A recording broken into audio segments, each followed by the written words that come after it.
Way. Guys, well played. Ruben, on the manager's 1,000th game as a manager, was that a performance worthy of the very best Pep Guardiola sides? Yeah, him, everyone. I'm obviously very happy for him. We live for games like this, and I mean, there's no higher level than these kind of levels. So very happy for him, very happy for us, and very happy for everyone, because everyone did a great game. Well, Jeremy, it was your 100th game for City as well, and I know there was that game against Bournemouth where you had the 4 assists, but have you ever played better than you did today? I don't know. I think in big games it's always more exposed, it's always more beautiful. I'm just happy with the game and the performance today from the team. From the start, we prepared the game well. And yeah, we were directly, so I'm very happy. But does it mean a lot to you personally to kind of dominate, if that's the right word, a game of this level? Yeah, that's always good. Good for the confidence as well. But I got great players around me that push me. He pushes me every day because he believes in me, and that also gives me also the feeling that I have to do more every game, and every day I want to improve, and having teammates like that makes it easier for me. So it sounds like you're on his case a bit, Ruben. You want the best from him? Yeah, from him and from everyone. We need to push all of us. Myself, everyone, he needs to push me, I need to push him, we need to push everyone.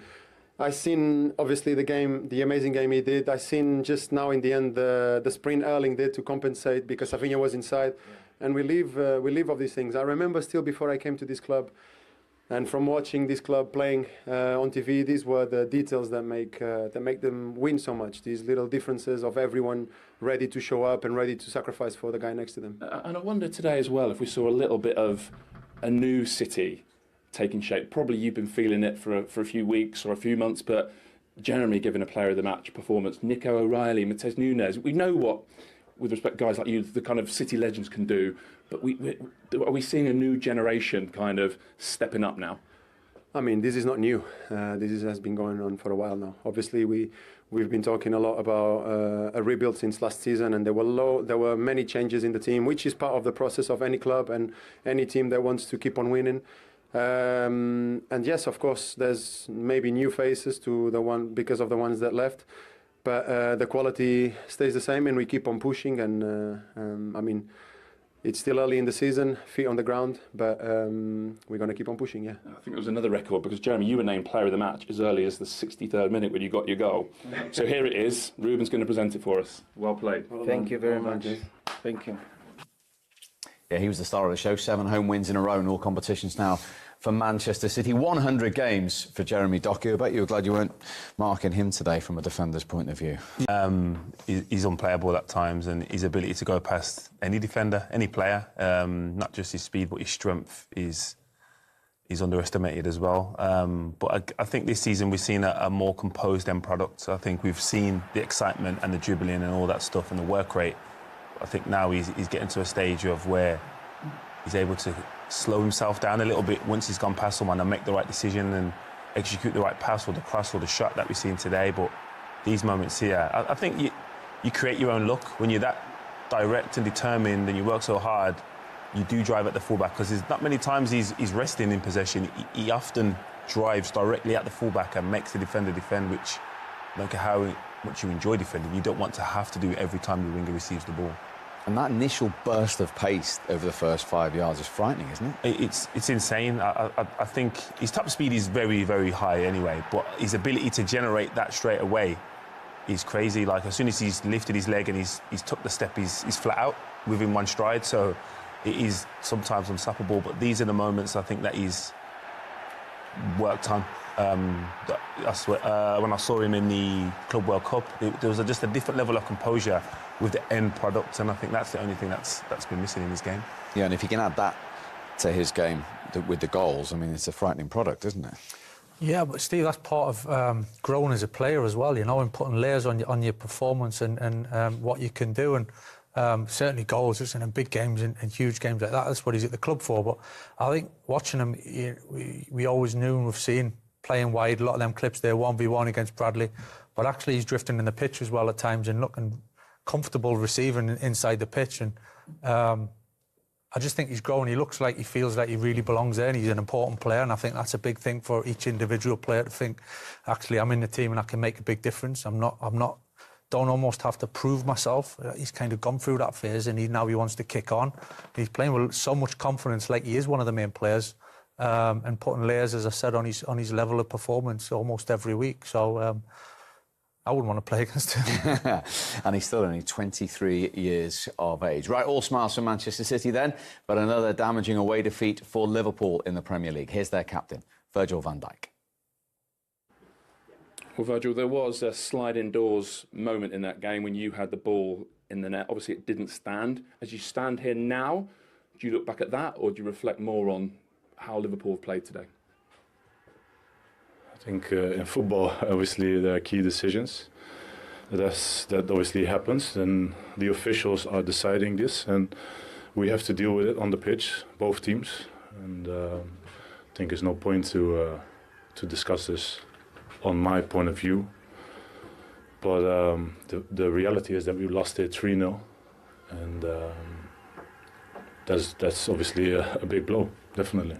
Before we move on then, have you seen it back? Do you have a view on whether it's a correct or incorrect decision? It doesn't really matter, I think, what I would say, because if anything I would say would be in the next couple of days in the media, and then the whole international break will be about me saying and commenting on a decision that the referee made. I just rather focus on the fact that we lost here today, 3-0. And but obviously, yeah, decisions are key. And today, the penalty and the disallowed goal was important decisions in the game. And, yeah, that's it. You guys can again debate if it was should have been stood or should have been a penalty or whatever. Comment though on the Liverpool performance. How did that sort of match up to what you expect of yourselves? Never mind us. Yeah, I think obviously first half was difficult. I think the way they were much more comfortable on the ball in terms of creating an extra overload in the back with Bernardo dropping a lot, and it was difficult obviously for our front guys to get the pressure on them. But I still don't think there was a lot of danger. Obviously Doku played a fantastic game, so it was difficult for Connor at times in the 1v1. But obviously, still think we weren't much in trouble. We could have done better, of course, especially in possession. But and obviously then the decisions and the penalty moment, the momentum shifts more to their side, and we had to dig deep. And the second half, obviously, I think we get a little bit more momentum in possession, but our pressing was just not good enough, and the way we did it as a team should have been better. But like I said before the game, it's finding consistency and keep going. And but this obviously losing hurts always, like it should be to each and every one of us. But 3-0 especially, and now we go to our countries and stay fit and be ready for a big run after that. Nothing. I think in terms of power, it's low, it's in the corner, it's a good save. He goes early, goes the right way and gets a good hand on it. So at that point in time, we thought it was a really big moment in the game. Got his foot just about right on the line from the goalkeeper. Van Dijk touch and go as it is, but doesn't really affect what happens in the end. As I repeat, at that moment, it felt like a huge moment in the game, but in the end, it wasn't the biggest one. Well, he then got his second Premier League goal against Liverpool, although, as you saw right from the off, he didn't know too much about this, did he? I didn't think he did. I mean, in a good run from him. He measures across, doesn't he, Nunes? Yeah, he just measured it. I mean, you've got to get tighter to him there. Where's the contact? He knows nothing or very little about this. The ball is actually flicked into his head. But here, Van Dijk and Robertson were in the opposite positions. Van Dijk is left back. They have switched. But I still think Robertson's got enough time. Look, the touch is taken here, or Wirtz for that matter, to get out. Robertson backs off again, lets the cross come in. And then, as I say, I don't think Haaland knows much about this. This is flicked onto his head. And his head's down, he's not looking at the ball, it hits the top of his head, actually. It's hard to see in there. That's probably the best one. He doesn't. You can see he's looking to the left of the post there.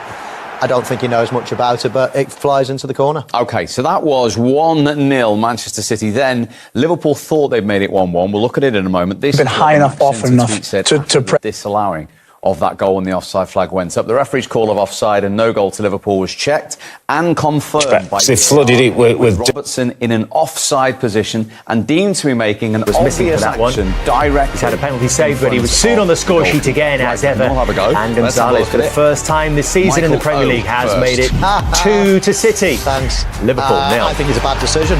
I think The goalkeeper, as Van Dijk, heads it. So vicinity. I think it's going in regardless. I'm just trying to give a balanced view, and I think if he's in that vicinity, to start with, he might affect the goalkeeper to know that he's there. But actually, the header itself goes in regardless. And of course, to compound that, Gonzalez made that 2-0 off Virgil van Dijk, and that makes Liverpool's challenge even greater in the second half. In the rain, he's singing in it at the moment in his... Right, so Liverpool trailing by 2 goals at half-time for only the second time under Arne Slot in the Premier League. This is the reason that Nico Gonzalez deflected goal just before half-time, Jolie, and it would have to be off Virgil van Dijk as well after what we've just been discussing.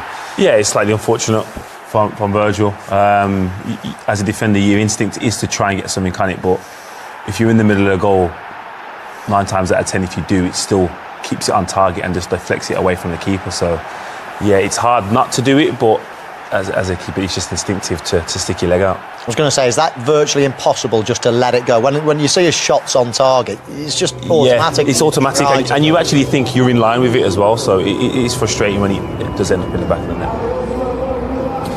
Well, it is, as it stands, Manchester City making up the gap on the leaders Arsenal to 4 points. Liverpool would still be 8 behind the Gunners, and City have won their last 71 Premier League matches when they've led by 2 or more goals at half-time. That is the size of the task for Liverpool, but let's see if they can come back into it. Here is the second half in Manchester. Back with Andy and with Connor.